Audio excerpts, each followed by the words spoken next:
Hello viewers, আসসালামু আলাইকুম। Welcome back to my channel Muktaz kitchen. সবাইকে রমাদান মুবারক জানিয়ে শুরু করছি আমার আজকের আরও একটি নতুন রেসিপি। আজকে আমি আপনাদের সাথে শেয়ার করব আলু চিকেন দিয়ে ইফতারের আর বিকালের মজার একটি রেসিপি। আমার আজকের রেসিপি চিকেন বাটার ফ্লাই। খুবই মজাদার আর ইউনিক একটি রেসিপি। মাত্র দুটি উপকরণ দিয়ে খুবই সহজে অল্প সময়ের ভিতরে এই মজার রেসিপিটি তৈরি করা যায়। ইফতারের জন্য খুবই পারফেক্ট একটি স্ন্যাক্স। রমজান ছাড়াও বিকালের চায়ের আড্ডার সাথে পরিবেশন করতে পারবেন এই স্ন্যাক্সটি। আশা করছি বন্ধুরা আমার আজকের সহজ ও মজার রেসিপিটিও আপনাদের কাছে ভালো লাগবে। যদি ভালো লাগে তাহলে অবশ্যই একটি লাইক দিয়ে ভিডিওটি দেখে নেবেন। আপনাদের একটি লাইকই আমাকে আরো নতুন ভিডিও করার অনেক উৎসাহ দেয়, আর আপনাদের এই একটি লাইকই আমাকে এই ভিডিওটি অনেকের কাছে পৌঁছে দিতে সাহায্য করে। তাহলে চলুন বন্ধুরা কথা না বাড়িয়ে ভিডিওটি শুরু করি। এই রেসিপিটার জন্য প্রথমেই লাগবে মুরগির মাংস। এখানে আমি 300 গ্রামের মতো চিকেনের বুকের সলিড মাংস নিয়েছি, আর এখানে অবশ্যই মুরগির হাড় ছাড়া মাংস নিতে হবে। মাংসগুলোকে আমি ছোট ছোট কিউব করে কেটে নিয়েছি, আর মাংসগুলোকে আমি আগে ধুয়ে পরিষ্কার করে পানি ঝরিয়ে নিয়েছি। এবার এই মাংসগুলোকে আমি ম্যারিনেট করে নেব। প্রথমে এর ভিতরে দিয়ে দিচ্ছি আমি 1 চামচ লাল মরিচের গুঁড়া, এখন দিচ্ছি আমি সামান্য হলুদের গুঁড়া, এখন দিয়ে দিচ্ছি আমি 1/2 চামচ ধনিয়ার গুঁড়া, এখন দিচ্ছি আমি 1/2 চামচ ভাজা জিরার গুঁড়া, এখন দিয়ে দিচ্ছি সামান্য গোলমরিচের গুঁড়া, এখন দিচ্ছি সামান্য গরম মশলার গুঁড়া, এখন দিয়ে নিচ্ছি স্বাদ মতো লবণ, এখন দিচ্ছি 1/2 চামচ রসুন বাটা আর 1/2 চামচ আদা বাটা, সবশেষে দিয়ে দিচ্ছি 2 চামচ টক দই।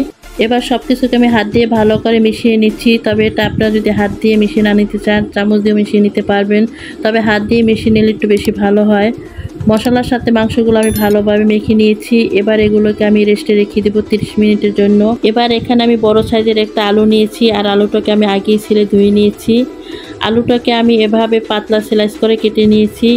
এই আলুটাকে আমি কিভাবে কাটছি তার থিকনেসটা আমি আপনাদেরকে দেখিয়ে দিচ্ছি। দেখতেই পাচ্ছেন আলুটা আমি খুব বেশি মোটা আবার খুব বেশি পাতলা করে কাটিনি, ঠিক এভাবে করে কেটে নিয়েছি। আলুটাকে কেটে সাথে সাথে ধুয়ে নিচ্ছি, না হলে আলুটা কালো হয়ে যাবে।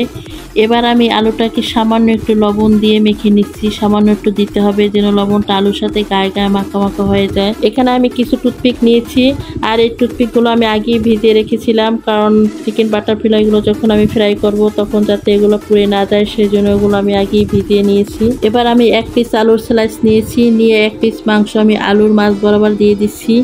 দিয়ে আমি একটা টুথপিক দিয়ে আলু আর চিকেনের পিসটা গেঁথে নিচ্ছি। আলুর সাইজ বুঝে আপনাকে মাংসের পিসটা নিতে হবে। আপনার আলুর সাইজটা ছোট হলে মাংসের পিসগুলো ছোট নিতে হবে, আলুর সাইজটা বড় হলে মাংসের পিসটা বড় নিতে হবে। এটা ডিপেন্ড করে সম্পূর্ণ আপনাদের উপরে, আপনারা আলু মাংসের সাইজটা কীরকমের নেবেন। চিকেনটা আলুর সাথে গেঁথে নেবার পর এটা দেখতে ঠিক এমন হবে। আমি এভাবেই সব চিকেন বাটার ফ্লাইগুলো টুথপিকের সাথে আটকে নিব। আমি সবগুলো চিকেন বাটার ফ্লাইগুলো টুথপিকের সাথে গেঁথে নিয়েছি। এখন এগুলো ডুবো তেলে ভেজে নিব। একটা ফ্রাই প্যানে আমি পর্যাপ্ত পরিমাণে তেল গরম করে নিয়েছি। এখন আমি গরম তেলের ভিতরে একটা একটা করে চিকেন বাটার ফ্লাই দিয়ে দিব। আমি সবগুলো চিকেন বাটার ফ্লাইগুলো একটা একটা করে দিয়ে দিয়েছি। এবার মিডিয়াম আঁচে এগুলো ভেজে নিব। মিডিয়াম আঁচের চেয়ে কম আঁচে এগুলো ভাজা যাবে না। মিডিয়াম তাপে আমি এক পাশ থেকে ভেজে নিয়েছি। এবার অপর পাশ আমি উল্টিয়ে দিচ্ছি ভাজার জন্য। আলুর স্লাইসগুলো বেশি মোটা না, তাই সিদ্ধ হতে বেশি টাইম লাগবে না। 6 থেকে 7 মিনিটের মধ্যে এগুলো হয়ে যাবে। আবার আমি এই চিকেন বাটার ফ্লাইগুলো অপর সাইডে উল্টিয়ে দিচ্ছি। উল্টিয়ে দেবার পরে আমি আরও 2 থেকে 3 মিনিট এগুলো ভেজে নিয়েছি। 2-3 মিনিট ভেজে নেওয়ার পর সুন্দর একটা কালার আসার পর আমি এগুলো তেল ঝরিয়ে তুলে নিচ্ছি। তৈরি হয়ে গেল খুবই সহজ সিম্পলভাবে চিকেন বাটার ফ্লাই। আর এটা তৈরি করতে কোনো ঝামেলা নাই, তাই এটা আমার কাছে যেমন পছন্দের আর খেতেও খুব ভালো লাগে। এটা নিশ্চয়ই ইফতারে তৈরি করে টমেটো কেচাপ বা টমেটো সস দিয়ে পরিবেশন করবেন। দেখবেন এটা বাচ্চারা বা বড়রা খুবই পছন্দ করবে আর মজা করে খাবে। আশা করছি আমার আজকের এই চিকেন বাটার ফ্লাই রেসিপিটা আপনাদের কাছে ভালো লেগেছে আর পছন্দ হয়েছে। যদি ভালো লেগে থাকে তাহলে অবশ্যই আমার এই ভিডিওটিতে একটি লাইক কমেন্ট শেয়ার করে দিবেন। আর আমার চ্যানেলটি যদি সাবস্ক্রাইব করে না থাকেন অবশ্যই সাবস্ক্রাইব করে আমার পাশেই থেকে যাবেন। পাশে থাকা বেল আইকনটা অন করে দিবেন, যাতে আমি এরকমের নিত্য নতুন সহজ ও সুন্দর ভিডিও আপলোড দেওয়ার সাথে সাথে আপনাদের কাছে ভিডিওটি দেখার জন্য নোটিফিকেশন চলে যায়। আজকে পর্যন্ত সবাই ভালো থাকবেন, সুস্থ থাকবেন, সবাই সবার জন্য দোয়া করবেন। আল্লাহ হাফেজ।